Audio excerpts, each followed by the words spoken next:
Bagaimana yang kita dengar bahwa Ustadz Firanda mengatakan siapapun yang menyalahi ijma maka orang tersebut telah tersesat. Kalau ada pendapat yang menyalahi ijma maka pendapat tersebut adalah pendapat yang tersesat. Arti ijma di sini adalah kesepakatan para ulama. Ternyata menurut penuturan salah satu syekh yang ada di Arab Saudi, yaitu murid dari Syekh Ibnu Utsaimin Al-Wahabi, beliau menuturkan banyak fatwa-fatwa syekh senior Wahabi yang ternyata menyalahi ijma ulama salaf. Banyak fatwa ulama Wahabi yang ada di Arab Saudi ternyata bertentangan dengan ijma atau kesepakatan dari ulama salaf. Dengan demikian berarti banyak fatwa syekh senior Wahabi yang sesat karena bertentangan dengan ijma ulama salaf. Syekh yang membongkar kesesatan fatwa ulama senior Wahabi adalah Syekh Khalid Bahmid. Beliau ini juga salah satu syekh yang ada di Arab Saudi. Beliau bercerita bahwa suatu ketika beliau ini bilang ke temannya yang sama-sama belajar kepada Syekh Utsaimin Al-Wahabi bahwa banyak fatwa ulama senior salafi yang menyalahi ijma ulama salaf, yang menyalahi kesepakatan ulama salaf. Namun temannya tersebut itu tidak begitu percaya dan menganggap bahwa apa yang disampaikan oleh Syekh Khalid Bahmid ini suatu yang aneh. Maka kemudian temannya ini mendatangi salah satu Syekh Wahabi yang ada di Saudi, yaitu Syekh bin Baz. Kemudian Syekh bin Baz mengatakan, jangan tergesa-gesa, pelajari kitab Imam Ibnu Mundir, Imam At-Tahawi, dan Imam Ibnu Jarir, atau kitab-kitab yang dikarang oleh ulama yang diperuntukkan membahas tentang ijma ulama salaf. Kemudian setelah dari Syekh bin Baz, teman Syekh Khalid Bahmid ini kemudian mendatangi Syekh Khalid dan mengatakan apa yang sudah disampaikan oleh Syekh bin Baz. Maka kemudian Syekh Khalid Bahmid berkata dan menegaskan, aku sudah mempelajari kitab-kitab tersebut, tetapi Syekh yang oleh ente itu dijadikan sebagai tempat bertanya itu belum membaca kitab-kitab tersebut. Syekh Khalid Bahmid kemudian mengatakan bahwa Ahlus Sunnah wal Jamaah itu terpecah-pecah. Perkiraan saya yang dimaksud Ahlus Sunnah wal Jamaah di sini adalah syekh-syekh Wahabi yang ada di Arab Saudi, karena mereka juga mengaku sebagai Ahlus Sunnah. Kenapa Ahlus Sunnah wal Jamaah ini terpecah-pecah?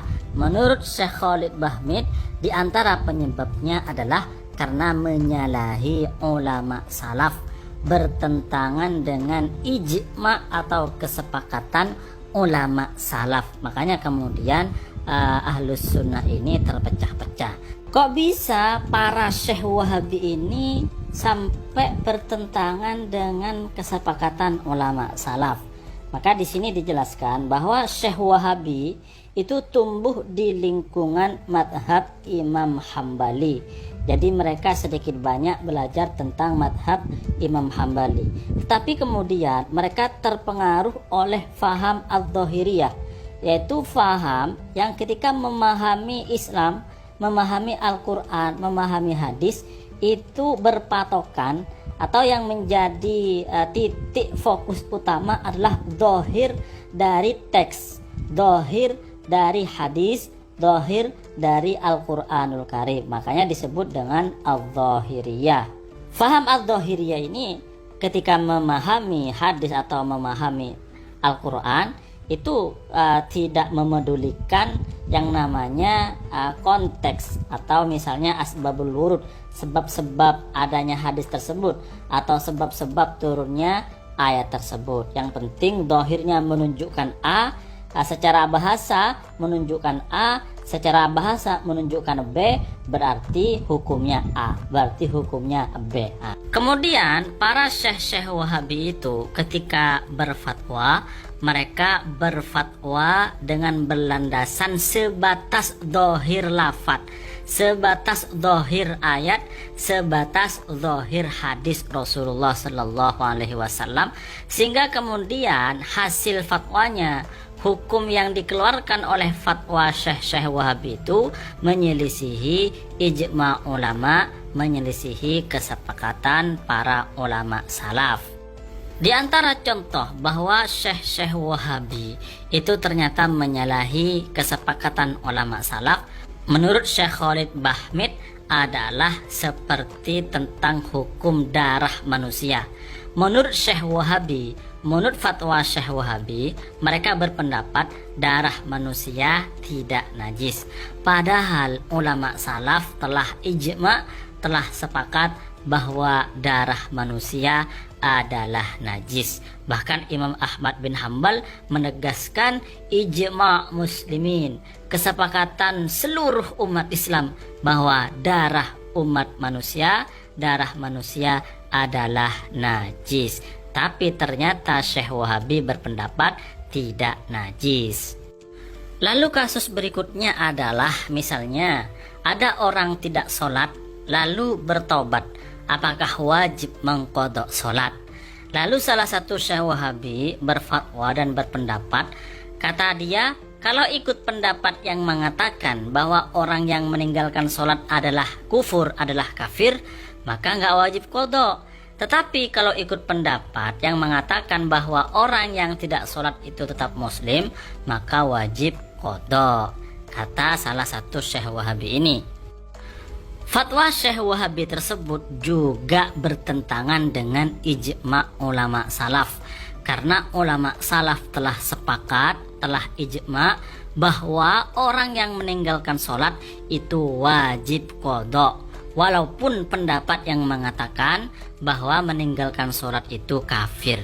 Itu ketika misalnya bertaubat, maka wajib mengqadai atau mengganti sholat yang telah dilakukan. Itu ijma ulama salaf. Dan sebenarnya masih banyak lagi pendapat-pendapat Syekh Wahabi yang bertentangan dengan ijma ulama salaf. Sebenarnya kalau kita mengkaji kitab-kitab, itu kita juga akan menemukan bahwa Syekh Ibnu Taimiyah, panutan utama dari faham salafi wahabi ini, juga menyalahi banyak ijma ulama. Bahkan dikatakan menyalahi sekitar 60 ijma ulama. Syekh Ibnu Taimiyah saja sudah menyalahi sekitar 60 ijma, apalagi Syekh Wahabi yang mengaku salafi di masa sekarangan ini. Kalau ada orang atau sebuah kelompok atau sebuah faham yang mengaku sebagai ahlus sunnah wal jamaah atau mengaku sebagai salafi, tapi ternyata kok bertentangan dengan ijma ulama salaf, dengan kesepakatan ulama salaf, berarti orang tersebut, kelompok tersebut, faham tersebut adalah faham yang sesat, bukan ahlus sunnah wal jamaah lagi. أحد طلبة العلم ممن درسوا معي عند الشيخ بن عثيمين رحمه الله وأيضا درسته زارني في الرياض وقلت له هناك فتاوى كثيرة لهيئة كبار العلماء تخالف إجماع السلف، فاستغرب من الكلام وذهب إلى الشيخ ابن باز رحمه الله تعالى وقال له أحد طلبة العلم يقول كذا وكذا، فقال الشيخ قل له يتثبت، يرجع إلى كتاب ابن المنذر والطحاوي وابن جرير